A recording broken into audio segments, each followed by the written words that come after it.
బినోలా ప్రాథమిక వ్యవసాయ సహకార సంఘం పరిధిలోని బినోలా మరియు నిజాంపూర్ గ్రామాల్లో వరి కొనుగోలు కేంద్రాలు ప్రారంభించడం జరిగింది. ఈ సందర్భంగా తెలంగాణ ప్రభుత్వానికి మాకు 6 నెలలు పెంచిన దానికి ప్రత్యేక ధన్యవాదాలు తెలుపుతూ రైతులకు మాకు సేవ చేసే భాగ్యాన్ని కలిగించినందుకు ప్రభుత్వానికి ప్రత్యేక ధన్యవాదాలు తెలుపుకుంటున్నాము. ఈ సందర్భంగా రైతులకు విన్నవించిన ఏమనగా రైతులు తాము పండించిన వరి ధాన్యాన్ని కొనుగోలు కేంద్రాలకు తాలు తప్ప లేకుండా మంచిగా ఎండబెట్టుకొని తీసుకొచ్చినట్లయితే ప్రభుత్వం ఏ గ్రేడ్ ధాన్యానికి 23,320 రూపాయలు, బి గ్రేడ్ ధాన్యానికి 2,300 మద్దతు ధరను కల్పించడం జరుగుతుంది.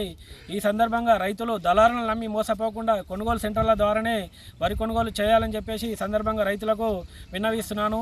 ఏదైతే ప్రభుత్వము దళారుల వ్యవస్థ బాగా అయిపోయినందున ఈ సంవత్సరం కూడా ఐకేపీ సెంటర్ల ద్వారా మరియు పిఎస్సిఎస్ సెంటర్ల ద్వారా కూడా దళారుల వ్యవస్థను రూపుమాపడానికి ప్రత్యేకంగా చొరవ తీసుకొని ఈ 2 సెంటర్లు ఏర్పాటు చేయడం జరుగుతుంది.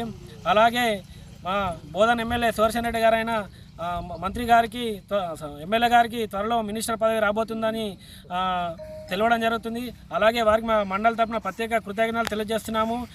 ఎమ్మెల్యే గారికి మా రైతుల తరఫున ఒకటే విన్నవించుకుంటున్నాం. ఏదైతే తెలంగాణ ప్రభుత్వం రుణమాఫీలో భాగంగా కొందరు అర్హులైన 2 లక్షల లోపున వారికి రుణమాఫీ జరగలేదు కావున వెంటనే వారికి రుణమాఫీ అయ్యేలా చొరవ చూపాలని ఈ సందర్భంగా ఎమ్మెల్యే గారిని కోరడం జరుగుతుంది.